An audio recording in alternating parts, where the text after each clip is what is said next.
My name is Aparna. I am a PhD candidate from Wichita State University, USA. So this research, I will make it simple and brief, but hopefully you guys find it interesting. The biggest thing to remember here is sintering metallic particles have a wide number of applications, and one of the most common applications you can find them in is heat pipes. Heat pipes are basically two-phase heat transfer devices. What that means is, if you can see my screen here, heat pipes are typically used to remove heat from a heat source and transfer the heat to a cooler temperature in order to dissipate the heat and efficiently cool the equipment that's producing heat. The first application of heat pipes was in spacecraft electronics, but we have found that they can be used in quite a few other varied applications. Also, sintered metallic particles can be used in vapor chambers. The significance of this is that you don't have heat pumps, you don't have external equipment, and you can have really good capillary action and vapor pressure, which are just simple physical phenomena that enable efficient heat transfer and efficiently cool an electronic device that emits heat. As we know, all electronic devices emit heat during the course of their life as a undesirable byproduct, and heat pipes are an efficient way to manage that heat. Just a quick overview of how a heat pipe works. This is the red section on the left-hand side of this picture here is the evaporator section, which is the portion exposed to the electronic device generating heat. The evaporator section absorbs the heat. There's usually a cooling liquid in a volatile fluid in a heat pipe, and this fluid evaporates upon contact with the heat from the electronic device. The vapor then travels along the heat pipe and meets cooler temperatures on the condenser section of the heat pipe, which is where the vapor releases its latent heat of vaporization and condenses back into a liquid, and it flows back to the evaporator section, and this cycle keeps continuing for efficient heat transfer and heat removal. So the portion where our sintered metallic particles come in is the wick portion of a heat pipe. Wicks typically line the heat pipe. As you can see here, there are different types of wicks. You have a sintered wick, you have a screen or mesh type wick, and then you have grooved wicks. Screens are low cost and they don't have as much capillary action. Just in case anybody's wondering, if you want to know what capillary action is, the simplest explanation is if you dip a bath towel in water and you notice the water traveling up the bath towel, that's basically capillary action in a nutshell for you. Sintered wicks or sintered metallic particles have very high capillary action and are hence quite well suited for high-speed flows. And grooved heat pipes, you typically use them in low-speed flows because they don't have as much capillary action.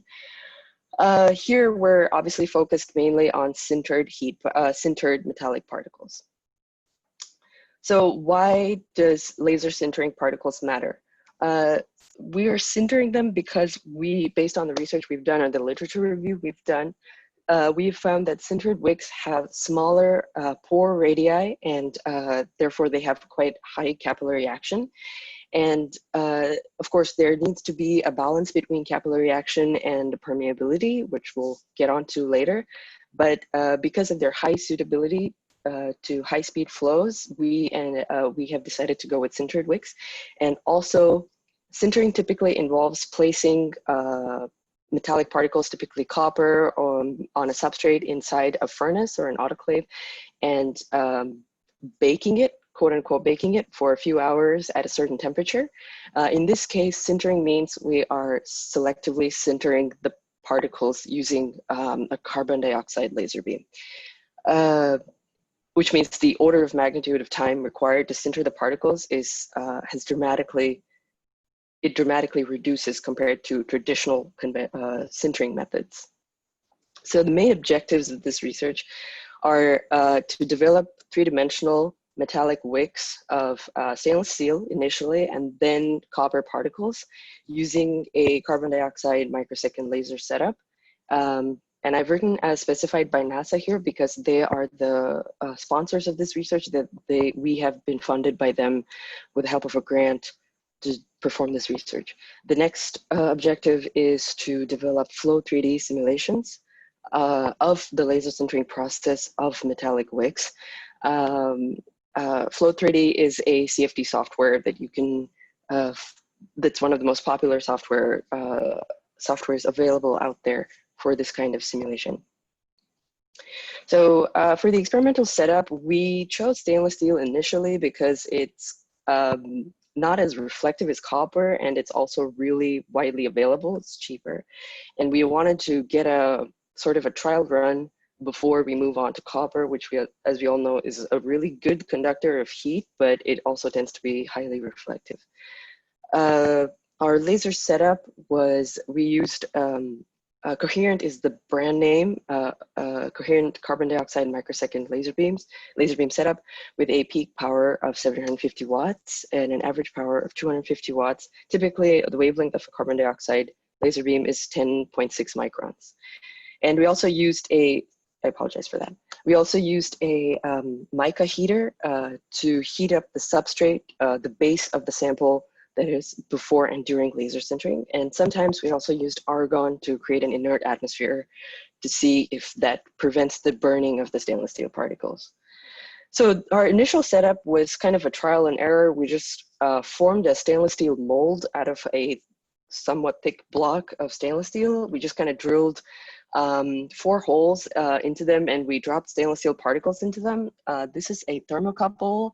It's a pretty simple and easy way of just measuring the substrate temperature because it's being heated up by the mica heater, which is housed in this sort of open box here. This is the nozzle for the laser, the carbon dioxide laser. And then we had a few setbacks with this kind of setup, so we moved on to a more open kind of setup. As you can see here, we just simply switched out the larger block of stainless steel for a smaller, thinner one that had a more, it had a wider area for the laser to, for the particles to be exposed to the laser beam.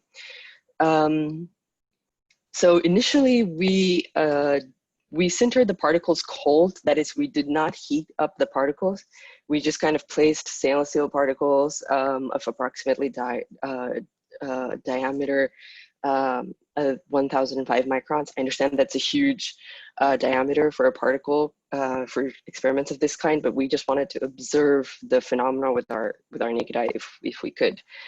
So we just placed them cold on the stainless steel mold, and we just experimented with the different laser parameters to see if we could sinter these particles together and form a single layer of stainless steel particles. Now, one of the biggest drawbacks of our experiment was that we weren't able to measure the power of the laser beam immediately. We've had to use a separate power meter in order to measure the particle, in order to measure the laser power, which is one of the most immediate things after we're able to go back to the lab. So for now, we have used a kind of a rare term that's typically used in this research, which is the duty cycle of the laser beam. What that simply means is typically when during the time, it's basically the measure of time during which the laser is actively emitting power. And we've kind of used this as a gauge to understand where our particles get sintered, at what temperature, and at what laser parameters. I understand this is not as conducive and this can be a little confusing, but the next step is to get definite power readings using the power meter that our professor has obtained for us. The second set of trials involved us heating up the substrate, and we heated up to temperatures ranging between 170 degrees Celsius to 325 degrees Celsius. And we drastically increased the duty cycle from about 10% to 70%. And we tried it with and without argon gas. So this is just kind of a tabulation of what we did initially. It's basically what I explained before in table form. And also what focused and defocused beam here mean is we're simply decreasing the Z height, or the height of this substrate. So this is actually placed on a moving table here. It's basically an XY table that you can control. So we just simply, well, for Z, we don't have an ability to control it remotely. So we just kind of stack up things to increase the Z height, or we reduce the number of things on which our sample is stacked up in order to reduce the Z height with respect to the focal length of the laser beam. That's what I mean when I say focused or defocused beam. And then for our current setup, we decided to use a heated substrate and inert atmosphere, which is usually just your ambient room atmosphere. And then we also used argon gas. And we found that our results were observed at a really high duty cycle, which is that for 97% of the time, the laser is actively emitting power. And 500 bursts means that we just set the laser to emit 500 pulses over a certain period of time, and at a substrate temperature of 200 degrees Celsius. That's the temperature that we heated it up to. So we obtained a sintered layer that we couldn't really break manually, like with our hands, but we did not test it with a compression machine.